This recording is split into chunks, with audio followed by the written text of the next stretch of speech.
이 시간 하나님의 말씀을 보겠습니다. 사무엘상 말씀입니다. 구약성경 사무엘상 8장입니다. 419페이지에 있습니다. 419페이지 사무엘상 8장입니다.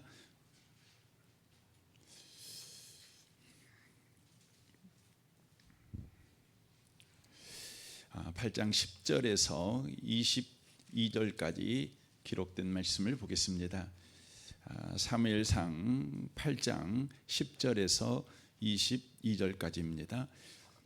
기록된 말씀을 같은 목소리로 읽도록 하겠습니다. 읽겠습니다. 사무엘이 왕을 요구하는 백성에게 여호와의 모든 말씀을 말하여 이르되 너희를 다스릴 왕의 제도는 이러하니라. 그가 너희 아들들을 데려다가 그의 병거와 말을 거하게 하리니 그들이 그 병거 앞에서 달릴 것이며 그가 또 너희의 아들들을 천부장과 50부장을 삼을 것이며 자기 밭을 갈게 하고 자기 추수를 하게 할 것이며 자기 무기와 병거의 장비도 만들게 할 것이며 그가 또 너희의 딸들을 데려다가 향료 만드는 자와 요리하는 자와 떡 굽는 자로 삼을 것이며 그가 또 너희 밭과 포도원과 감난원에서 제일 좋은 것을 가져다가 자기의 신하들에게 줄 것이며 그가 또 너희의 곡식과 포도원 소산의 11조를 거두어 자기의 관리와 신하에게 줄 것이며 그가 또 너희의 노비와 가장 아름다운 소년과 나귀들을 끌어다가 자기 일을 시킬 것이며 너희의 양떼의 10분의 1을 거두어 가리니 너희가 그의 종이 될 것이라. 그날에 너희는 너희가 택한 왕으로 말미암아 부르짖되 그날에 여호와께서 너희에게 응답하지 아니하시리라 하니 백성이 사무엘 말 듣기를 거절하여 이르되 아니로소서이다. 우리도 우리 왕이 있어야 하리니 우리도 다른 나라들 같이 우리 왕이 우리를 다스리며 우리 앞에 나가서 우리의 싸움을 싸워야 할 것이니이다 하는지라. 사무엘이 백성의 말을 다 듣고 여호와께 아뢰매 여호와께서 사무엘에게 이르시되 그들의 말을 들어 왕을 세우라 하시니 사무엘이 이스라엘 사람들에게 이르되 너희는 각기 성읍으로 돌아가라 하니라. 아멘. 아멘. 이 밤에 함께 예배하는 모든 분들 가운데 이 말씀의 축복이 함께 하시기를 주님의 이름으로 축원합니다. 오늘 사무엘상 8장 전체를 나누기를 원합니다. 이 전체 말씀은 이스라엘 민족이 지금 사무엘에게 찾아와서 왕을 요구합니다. 표면적인 이유는 사무엘이 늙었고 그의 두 아들이 이스라엘의 사사가 되었지만 불의하게 행하기 때문이다라고 표면적 이유를 댑니다. 그러나 진짜 이유가 있습니다. 진짜 이유는 바로 우리도 다른 나라처럼 되고 싶다. 이것이 진짜 이유였습니다. 이 다른 나라처럼 되고 싶다 이 말은 다른 이방 나라처럼 되고 싶다 이 말입니다. 그 말의 속뜻은 다른 이방 나라들은 사람이 왕인 나라입니다. 그러므로 다른 나라처럼 하나님이 왕인 나라가 아니라 사람이 왕인 나라에 살고 싶다. 우리나라도 사람이 왕이었으면 좋겠다. 이렇게 지금 말하고 있는 것입니다. 그래서 하나님은 사무엘에게 이렇게 말합니다. 7절에 보면 사무엘아 그들은 너를 버린 게 아니라 나를 버린 것이다 라고 말합니다. 그러니까 사무엘과 두 아들이 싫어서 왕이 필요합니다 라고 표면적으로는 말했지만 내용적으로 보면 하나님이 왕인 게 싫습니다. 사람이 왕이었으면 좋겠습니다. 이렇게 말하고 있다는 것을 우리 하나님께서 그 속뜻을 알고 그렇게 말하고 있는 것입니다. 그러면서 하나님은 계속해서 사무엘에게 사람이 왕이 되는 나라가 되면 어떤 일이 일어나는지를 경고해 줘라 라고 말합니다. 그것이 우리가 오늘 읽었던 10절부터 17절까지의 내용입니다. 요약하면 이것입니다.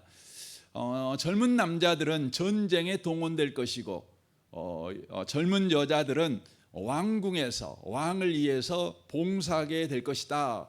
더 나아가 관로 체계가 형성되어서 계급 사회가 바로 되어질 것이며 국가주도 사업을 통해서 권력자들에게 특혜가 주어지면 바로 그 사회는 심각한 빈부격차가 심화될 것이다. 이렇게 말합니다. 더 나아가 높은 세금과 개인의 재산이 국유화가 되어질 것이다.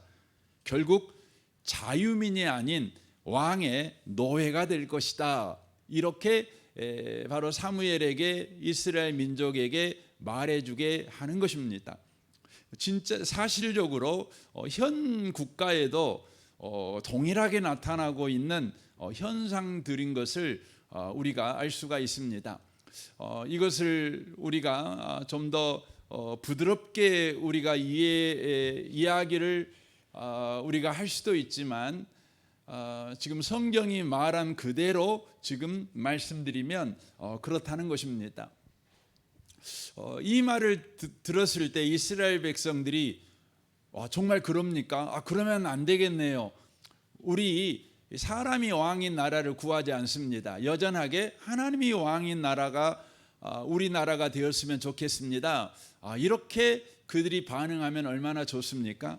그러나 그들은 그렇게 반응하지 않습니다. 어떻게 반응했냐면 그래도 좋습니다. 우리가 그런 일을 당해도 좋습니다. 그러니 하나님이 왕인 나라보다 사람이 왕인 나라가 더 나을 것 같습니다.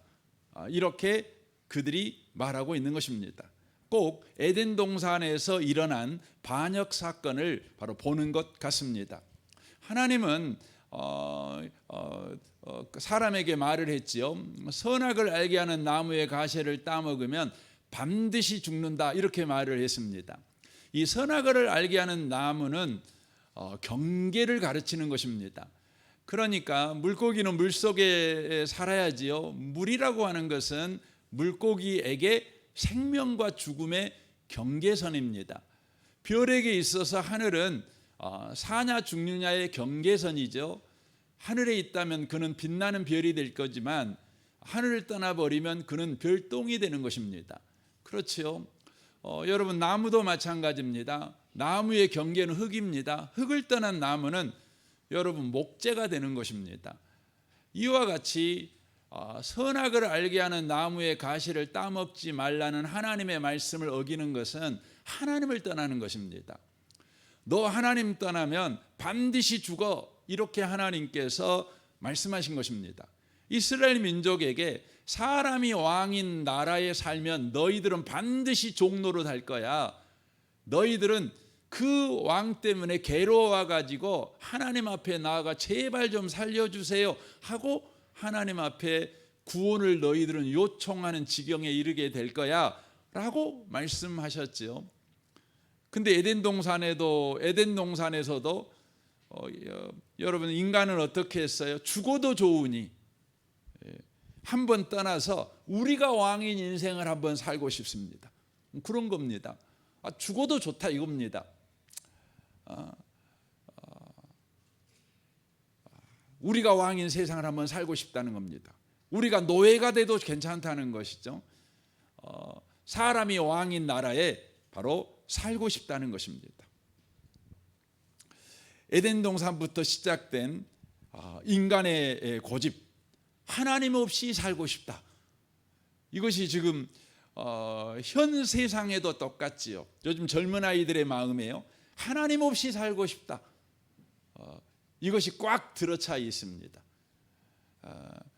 여러분 정치인의 마음에도 경제인의 마음에도 지금 이 지구촌의 곳곳에 사람들의 마음속에 하나님 없이 살고 싶다. 하나님 없다. 그러니까 맘 놓고 살아라. 그렇게 지금 가르치고 있는 거죠. 여러분 하나님 없이 살면 맘 놓고 삽니까? 아니에요. 하나님 없이 살면 지옥 갑니다. 분명합니다. 하나님 없이 살면 그 인생은 바로 두려움의 노예가 되어서 삽니다. 이게 분명한 현실입니다. 그런데 마귀가 거짓말치죠. 하나님 없이 살면 자유야 자유. 하나님 없이 살면 진짜 재밌는 인생을 살 수 있어 거짓말 칩니다. 그런데 인간 속에 있는 고집과 이 마귀의 유혹이 딱 결탁하는 순간 죽어도 좋으니 내가 왕인 인생을 살고 싶어, 죽어도 좋으니 인간들이 왕인 나라에 살고 싶어, 이렇게 된 거죠. 이 고집에 하나님은 어떻게 하셨습니까? 오늘 본문 8장 22절에 하나님이 말씀합니다. 여호와께서 사무엘에게 이르시되 그들의 말을 들어 왕을 세우라 라고 말합니다. 하나님께서 허락하십니다. 마치 누가복음 15장에 아버지가 둘째 아들의 요구에 허락하시듯 그렇게 허락하시는 것이죠. 둘째 아들이 아주 배은망덕한 요구를 하지 않습니까? 아니, 자기의 인생을 망가뜨릴 요구를 하지 않습니까? 아버지, 저 아버지 떠나 살고 싶어요. 그러니 아버지가 저에게 어차피 줄 유산 미리 당겨주세요. 그렇게 된 거 아닙니까? 여러분, 그런 말이라면 여러분 100번이고 1000번이고 안 들어줘야 되지 않겠습니까?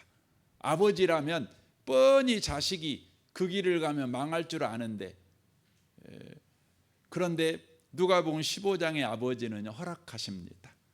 오늘 본문 사무엘상 8장의 하나님도 이스라엘의 고집에 하나님은 허락하십니다. 그래, 네 맘대로 한번 해봐라, 그런 것입니다. 여기서 우리는 질문해 봐야 합니다. 왜 하나님은 허락하실까요? 그들이 노예가 되는 길을 선택하고 있는데, 그들이 허랑방탕한 인생길을 허락하고 있는데, 인간이 돼가지고 돼지하고 먹을 것을 경쟁하는 그런 비참함에 떨어질 것이 명약관화한데 왜 하나님은 허락하실까요?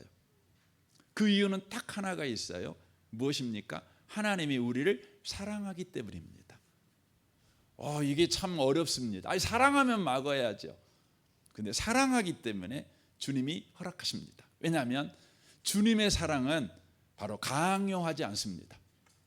주님의 사랑은 우리의 자유의지를 존중하시는 것입니다.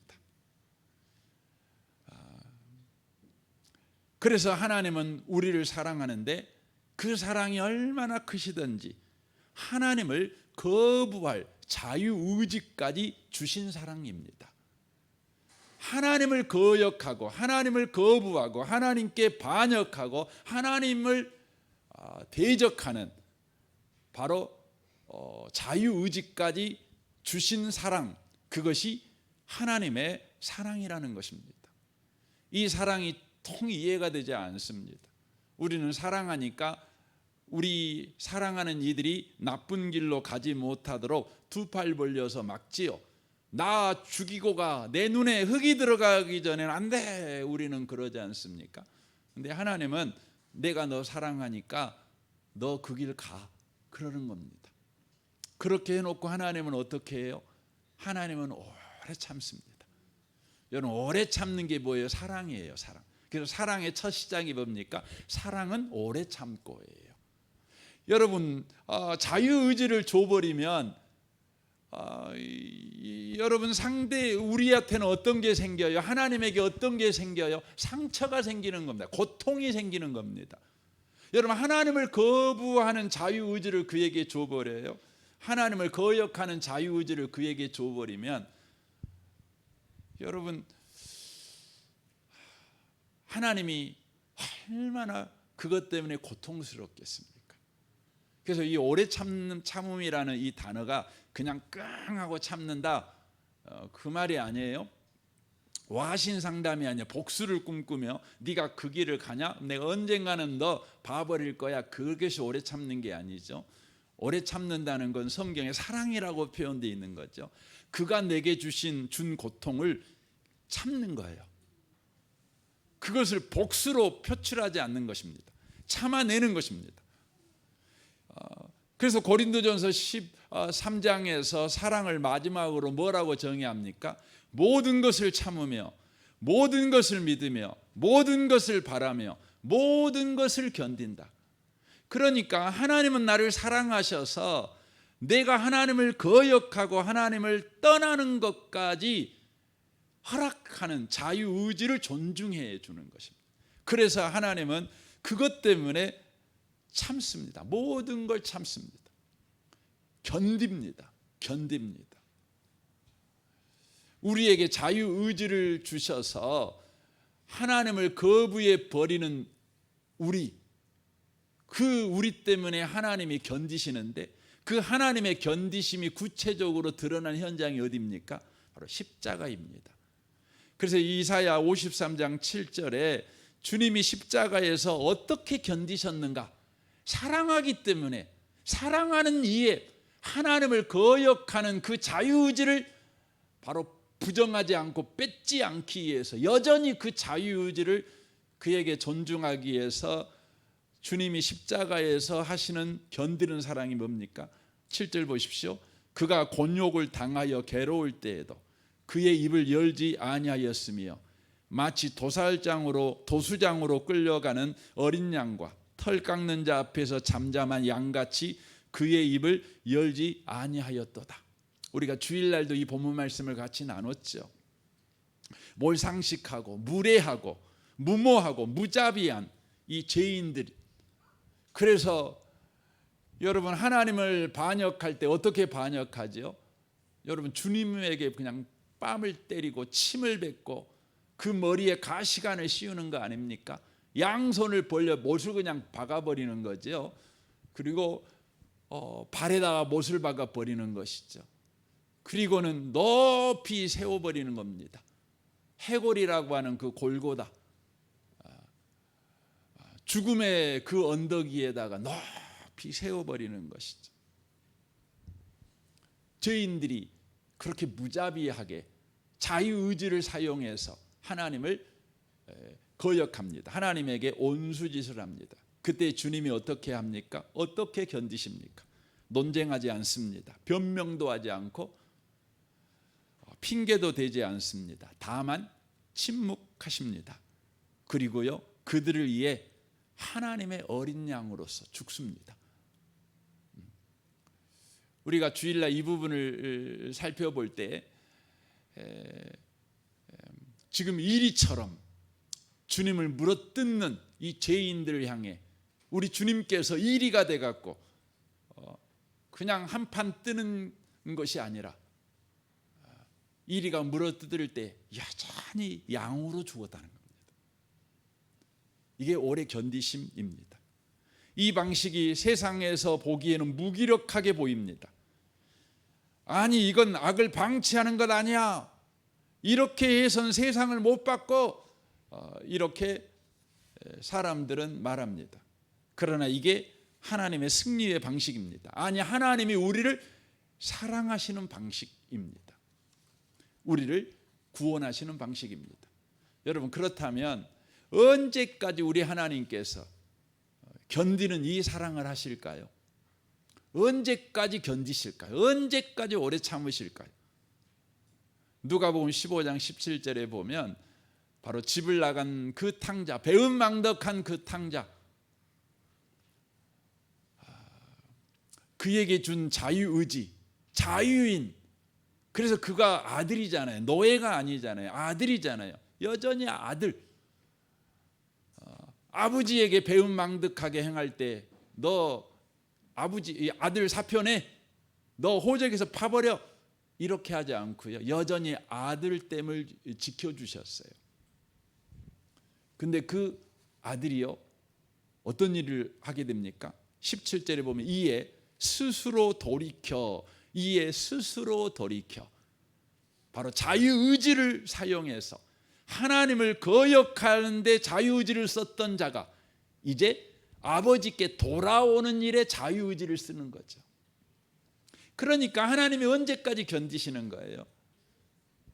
자유의지를 사용해서 스스로 아버지께 돌아올 때까지. 그렇다면 이 아들이 언제 스스로 돌아옵니까? 언제 아버지를 거역했던 그 자유의지를 이제 아버지께 돌아오는 일에 씁니까? 14절부터 보면 그게 나오죠. 이 아버지가 집 나가겠다고 하니까 허락해 버립니다. 허락합니다. 그러면서도 그를 아들이라는 지위를 빼앗지 않습니다. 아들이라는 신분을 빼앗지 않습니다. 그리고 그가 나가게 되지요. 나가서 어떻게 됩니까? 14절부터 보십시오. 다 없앤 후에 그 나라에 크게 흉년이 들어 그가 비로소 궁핍한지라. 가서 그 나라 백성 중 한 사람에게 붙어 사니 그가 그를 들로 보내어 돼지를 치게 하였는데 그가 돼지 지엄 열매로 배를 채우고자 하되 주는 자가 없는지라라고 말합니다. 아들은요, 자기가 왕이 되기 위해서 아버지를 떠났지요. 아버지 없는 세상에서 자기가 마음대로 왕 되려고 떠났죠. 그런데 그 떠난 자리에서 아버지를 떠난 인생의 비참함을 경험합니다. 그리고 아버지가 함께 있었을 때의 그 풍성함을 자기의 비참함과 비교하는 것입니다. 그리고 깨닫고 스스로 돌이킵니다. 왜 하나님은 허락하실까요? 인간은요, 경험하지 않으면 제정신을 차리지 못합니다. 경험하지 못하면 제정신을 차리지 못합니다.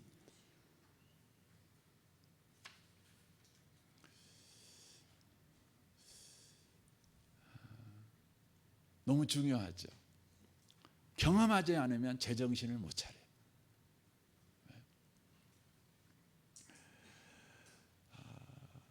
하나님 없는 삶이 얼마나 비참하고 고단하고 절망적인가를 경험하지 못하면 여전히 자기 고집과 자기 주장을 믿어요. 자기 고집과 자기 주장으로 자기의 자유의지를 가지고 선택한 것을 확신해요. 그래서 여러분, 현대인들이 믿는 최고의 우상이 뭐예요? 이건 그 말장난이기는 한데요, 자기 확신이에요. 자기 확신이에요. 자기 고집과 자기 주장으로 자기의 자유의지를 사용해서 선택한 것을 확신해요. 하나님은요, 이 자기 확신이라는 우상 숭배를, 우상을 깨버리기 위해서 우리 주님이 쓰시는 게 뭐죠? 네 확신대로 한번 해봐. 네가 믿는 바대로 한번 해봐. 그러는 것입니다. 인간이 왕인 나라에 살면 될 것 같다고? 그래, 네 고집, 네 확신을 대로 네가 한번 해봐. 그러는 것입니다.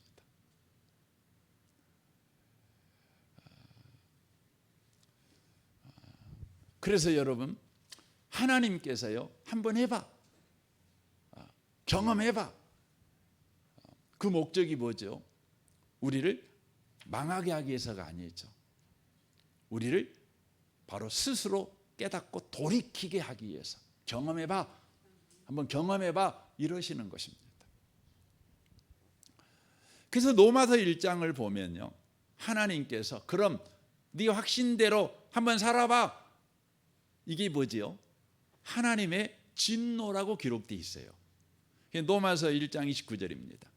그들이 마음에 하나님 두기를 싫어하며 하나님께서 그들의 그 상실한 마음대로 내버려 두사 합당하지 못한 일을 하게 하셨으니라고 말씀해요. 그러니까 그 상실한 마음대로, 그러니까 하나님 없이 살고 싶어, 이 마음이 확신이 있죠. 하나님 없이 살면 내가 진짜 재밌게 살 수 있을 것 같아. 내가 제대로 한번 인생을 마음껏 내가 한번 성공할 수 있을 것 같아. 그 마음이잖아요. 그랬더니 우리 주님이 그래 한번 해봐라. 이게 뭐라고요? 하나님의 진노였어요. 하나님의 진노. 왜요? 돌아오게 하기 위해서. 그러므로 하박국서 3장 1절에서 말하잖아요. 하나님, 진노 중에도 긍휼을 잊지 마십시오. 정말 그러는 것 같아요. 하나님은 진노 중에도 긍휼을 잊지 않으신 분이셔요. 그러니까 하나님의 진노가 뒤집어 보면 뭐냐면 하나님의 긍휼하심이에요. 그래, 너 가서 빨리 돌아와라.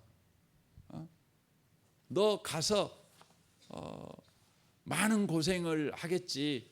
너무 짠하다. 내가 고생 안 했으면 좋겠는데, 그래서 너 죽을 만큼 힘들 텐데, 너 죽을 만큼 안 힘들었으면 좋겠지만, 네가 진짜 제정신 차려서 내게 돌아오려면 이 길을 네가 가야 돼.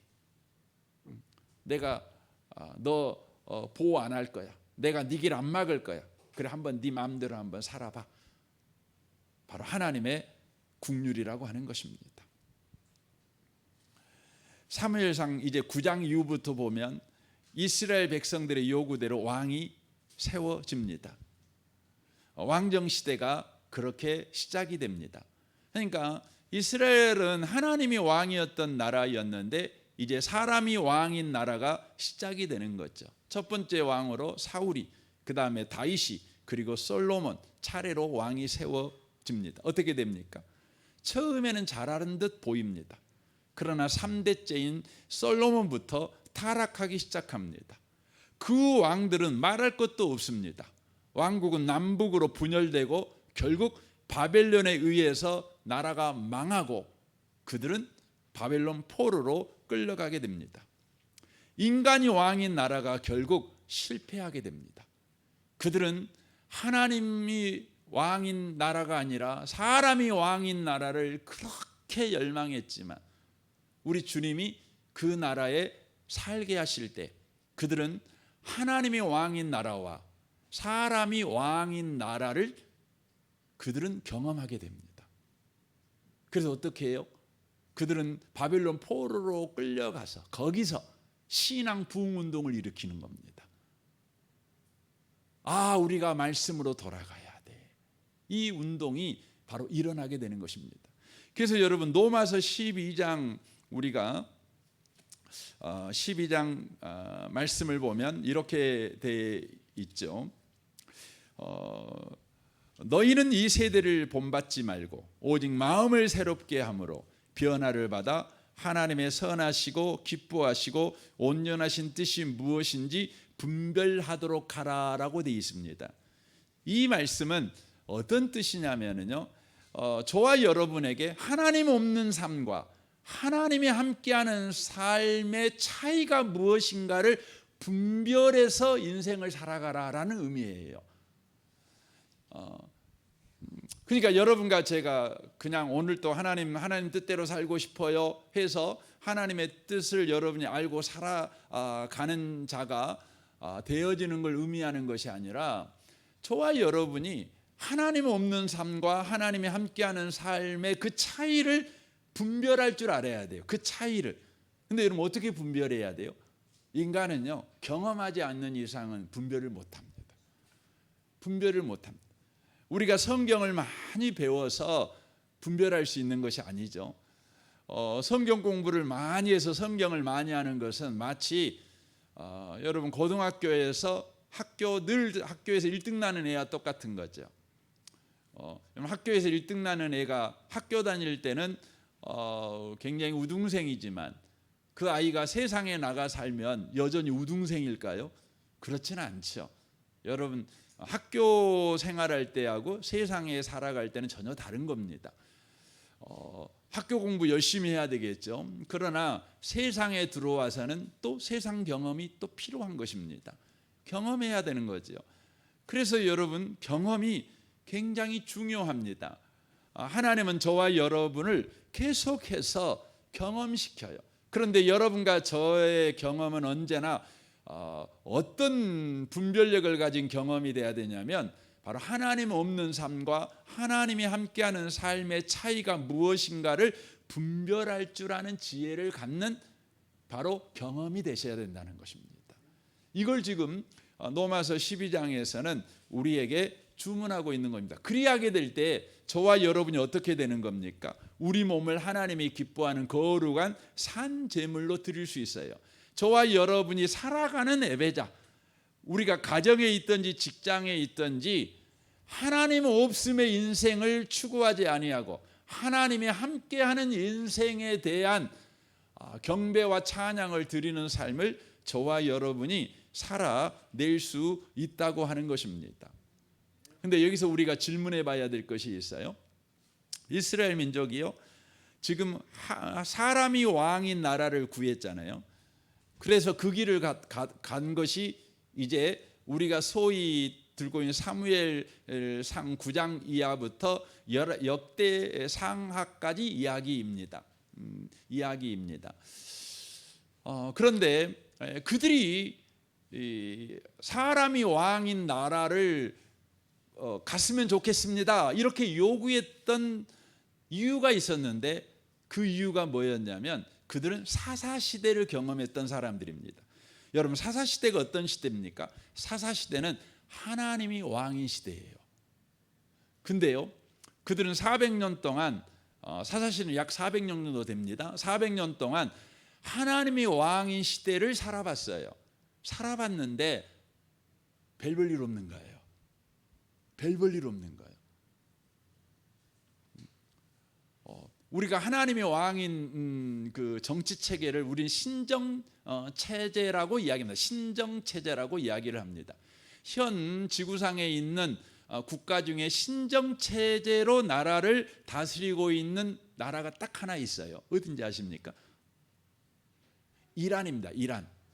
이란은 신정 체제입니다. 대통령이 있지만 대통령보다 이에 종교 지도자가 더 큰 권력을 갖고 있지요. 그래서 그것을 신정체제라고 이야기합니다. 그러니까 사사시대는 신정체제였습니다. 근데 여기서 우리는 질문해 봐야 되는 거죠. 왜 신정체제가 여러분 사람이 살 수 없는 시대였냐는 것이죠.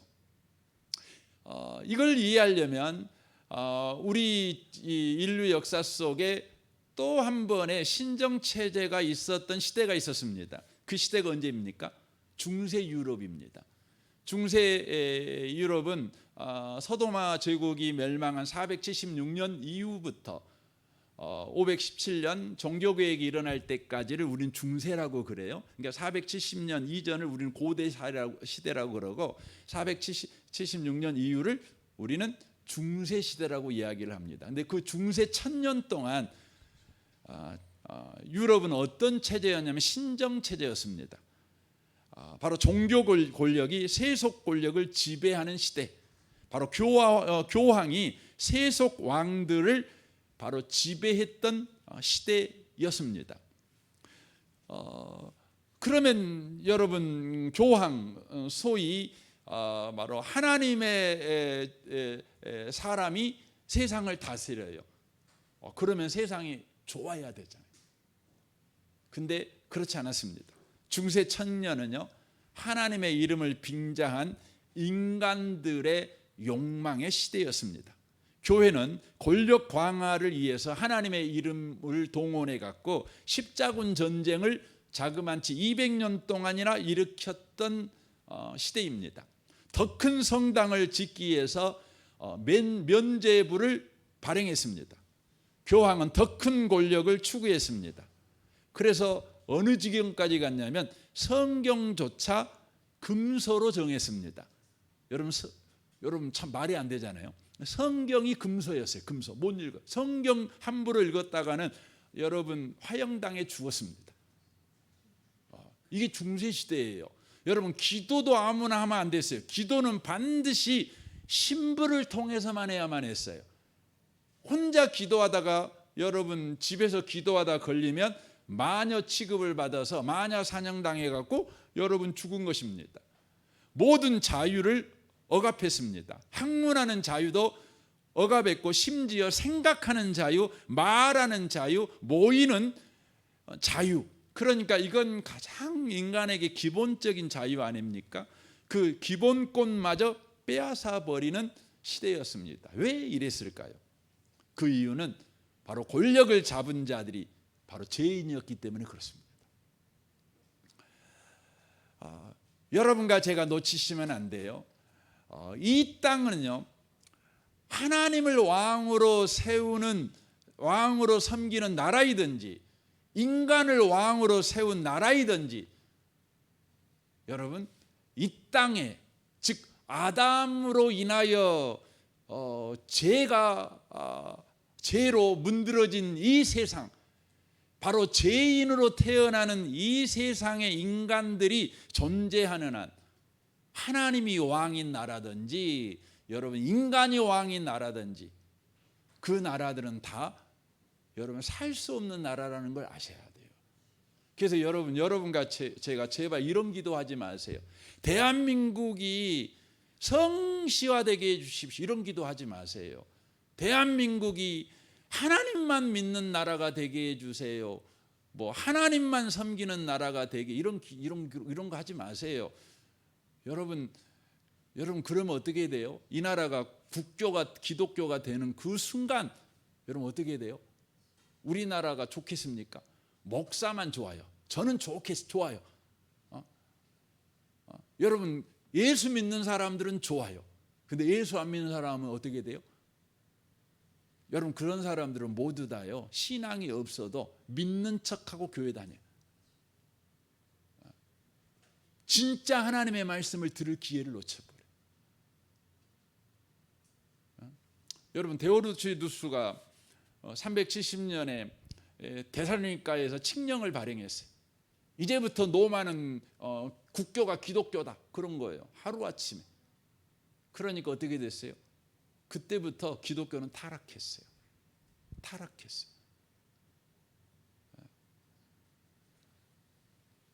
여러분 우리가 그러면 어떻게 하자는 겁니까? 하나님이 왕인 국가를 우리는 세우지 말아야 된다는 것입니까? 우리가 꼭 기억하셔야 돼요. 신정체제든 세속이든 결국 죄인들이 권력을 잡으면 타락할 수밖에 없다는 것입니다. 인간은 죄인입니다. 어떤 제도도 인간을 변화시킬 수 없습니다. 아무리 좋은 체제도 법도 인간을 변화시킬 수 없습니다. 하나님은 인간들이 바로 스스로 깨닫고 돌아올 때까지 인간의 모든 요구를 허락하시고 그 수모를 견디시는 하나님이십니다. 그러나 견디고만 계시는 것입니까? 그렇지 않습니다. 우리 하나님은요, 인간의 반역으로 왕정시대가 시작됐잖아요. 근데 그 안에서 하나님은 다윗을 선택하시고 다윗을 통해 진짜 왕을 준비하십니다. 진짜 왕을 준비하십니다. 인간의 실패 속에서 인간을 구원하시려는 하나님의 역사가 바로 시작되는 것이죠. 진짜 왕을 주님은 이 땅에 보내시기로 하신 것입니다. 이사야 9장 6절입니다. 한 아이가 태어났으나 우리에게 주신 아들이다. 그가 우리의 통치자가 되실 것이니 그 이름은 위대한 스승, 전능하신 하나님, 영원히 계시는 아버지, 평화의 왕이라 하리라. 그의 왕권은 한없이 신장되고 그의 나라는 언제나 평화로울 것이며 그가 다윗의 왕위에 앉아 그 나라를 굳게 세우고 공정함과 의로움으로 영원히 다스릴 것이다. 전능하신 여호와의 여심이 이것을 이루리라 라고 바로 이사야에게 애언케 하십니다. 애언케 하십니다. 진짜 왕이 올 거라는 것입니다. 하나님이 인간의 몸을 입고 이 땅에 오실 거라는 것입니다. 그분이 누굽니까? 바로 예수 그리스도십니다. 그분은 어떻게 이 땅을 통치하십니까? 이사야 42장 1절에서 이렇게 말씀합니다. 여호와께서 말씀하신다. 내가 붙드는 나의 종 내가 택하고 기뻐하는 자를 보아라. 내가 그에게 내 성령을 주었으니 그가 온 세상에 진리를 전할 것이다. 그는 외치거나 소리를 높이지 않을 것이며 거리에서 떠들어대지도 않을 것이다. 그는 상한 갈대를 꺾지 않고 꺼져가는 등불을 끄지 않으며 의로운 심판을 성실하게 베풀 것이다 라고 말합니다. 진짜 왕이 오셔가지고 우리가 돌이키도록 바로 그분께서 우리를 통치하십니다. 우리를 통치하시는 방법이 폭력이 아니라 주님이 폭력을 당하시는 것이죠. 그래서 마태복음 20장 28절에 말합니다. 인자가 온 것은 섬김을 받으려 함이 아니라 도리어 섬기려 하고 자기 목숨을 많은 사람의 대속물로 주려 함이라 라고 말씀합니다. 예수님은 자기 목숨을 이 땅에 주시기 위해서 오시죠. 아니, 자기 목숨을 바로 우리를 위해서 주시는 방식으로 우리를 통치하십니다. 그 주님의 통치를 받는 것, 그게 뭐냐면 예수 믿는 것이고, 그것이 뭐냐면 하나님 나라가 되는 거예요.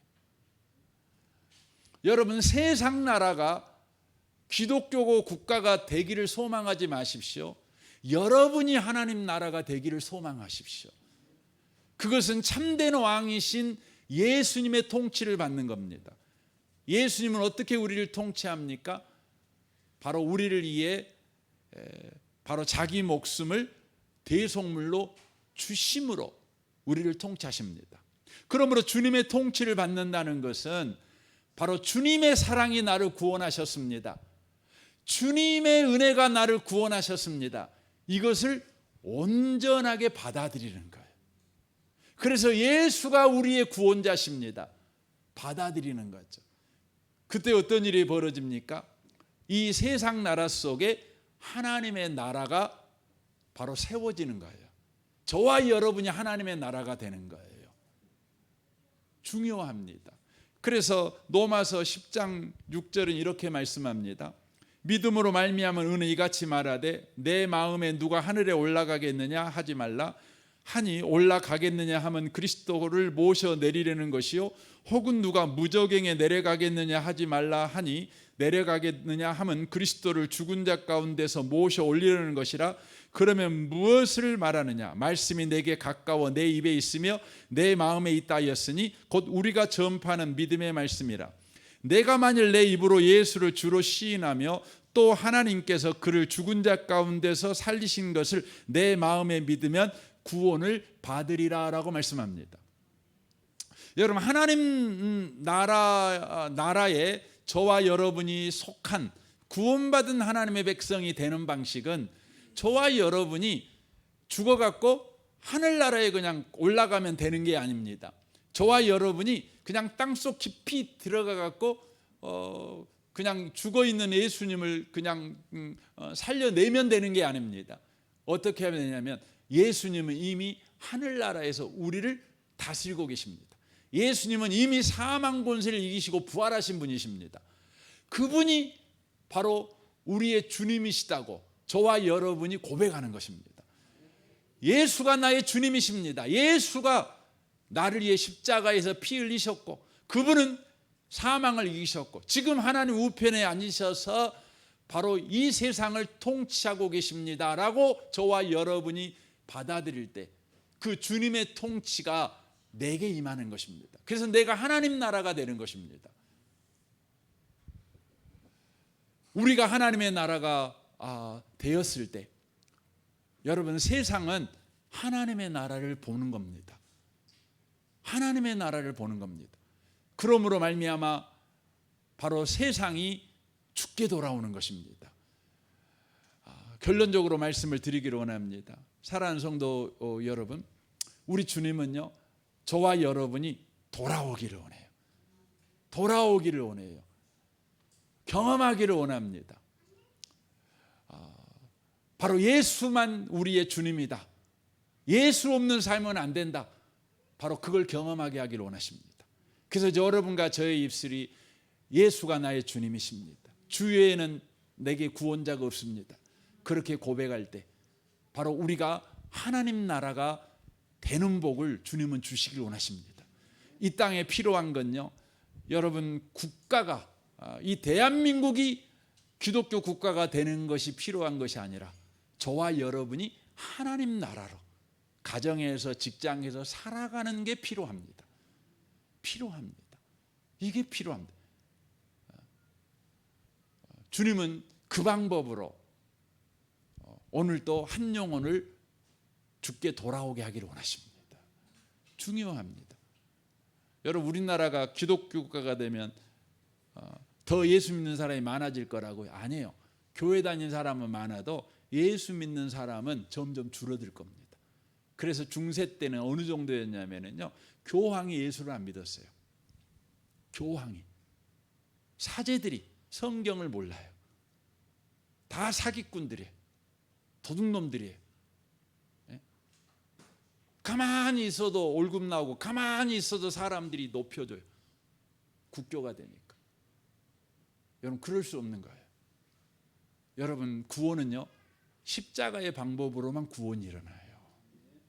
하나님 나라 된 저와 여러분이 계속해서 십자가의 방식으로 우리 삶을 살아가게 될 때 바로 우리를 통해 한 영혼이 주께 돌아오는 거예요. 이 밤에 이 말씀이 저와 여러분에게 붙들어지는 말씀이 되시기를 주님의 이름으로 축원합니다. 아멘. 우리 같이 이 시간 기도하겠습니다.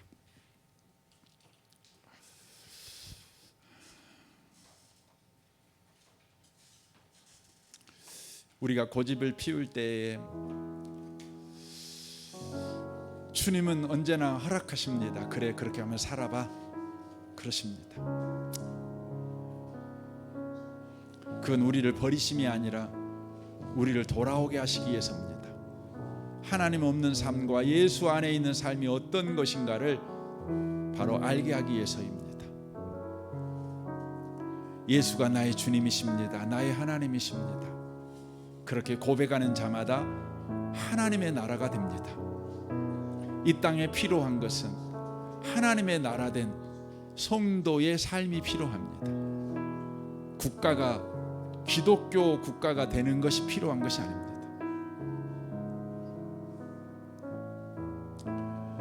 주여, 우리가 삶을 통해 이 모양 저 모양 많은 걸 경험하고 삽니다. 이제 예수만 붙들고 살게 해 주옵소서. 예수만 붙들며 살게 하옵소서. 그래서 하나님 나라가 되게 하시고 하나님 나라의 방식, 십자가의 방식으로 살아가게 하시옵소서. 그래서 우리의 삶을 보며 한 사람이라도 더 예수 믿는 은혜가 있게 하옵소서. 우리 같이 이 시간 기도하겠습니다. 오 하나님 아버지, 감사합니다. 주님 감사합니다. 주여, 이 시간 구합니다. 주님,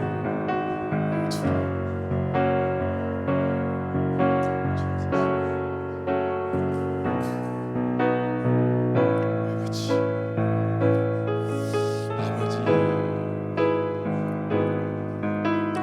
우리는 주님의 사랑을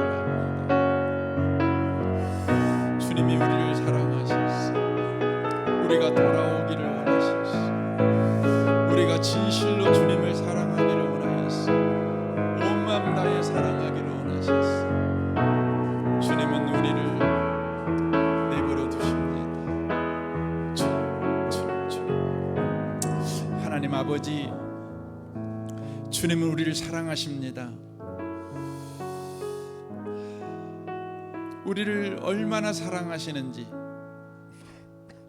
그래서 주님은 우리가 못된 길을 갈 때에도 허락하십니다.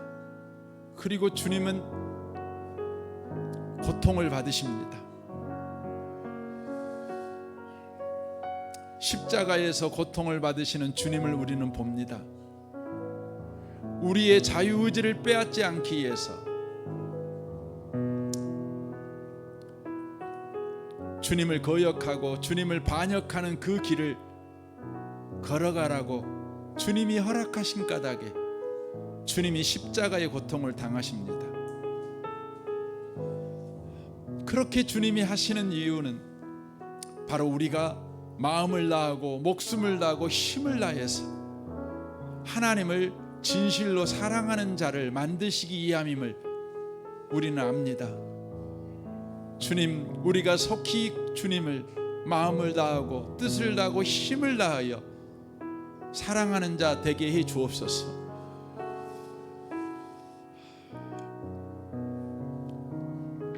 우리는 끊임없이 더 좋은 시스템을 구하고 국가 체계를 구합니다. 더 좋은 사상을 구합니다. 그러나 죄인된 우리에게는 어떤 사상도 어떤 체계도 어떤 방법도 우리를 괴롭히고 우리를 힘들게 하고 우리를 좌절시킵니다. 주님이 우리에게 말하는 것은 예수 믿으라고 말합니다. 주님이 너를 사랑한다는 걸 받아들이라고 말합니다. 그때 우리는 하나님의 나라가 되고 하나님의 나라로 우리가 살아가게 될 때에 우리를 통해 한 영혼 한 영혼이 주께 돌아오는 일이 일어나게 될 줄 믿습니다. 우리는 늘 국가를 위해 기도합니다. 그러면서 우리가 하나님 나라로 사는 책임을 우리는 외면하고 삽니다. 우리가 하나님 나라로 살아가야 되는데 이 나라가 기독교 국가가 되는 것보다 우리가 한 명 한 명이 예수 믿는 자로 살아가는 것이 더 중요한데 우리는 늘 국가를 위해 기도한다는 핑계로 그리스도인으로 살아가는 개인의 삶을 외면하고 살고 있습니다. 주님, 우리를 불쌍히 여겨 주옵소서. 우리가 예수 믿고 사는 자 되게 하시옵소서. 우리가 예수 믿는 자로 살아가는 자 되게 하시옵소서. 그때에 수많은 사람이 주께 돌아와 함께 예배하는 역사가 일어날 줄 믿습니다. 우리 은혜의 복음 교회가 그 길을 걸어가도록 주여 우리 교회를 축복하여 주옵소서. 예수님의 이름으로 기도합니다. 아멘.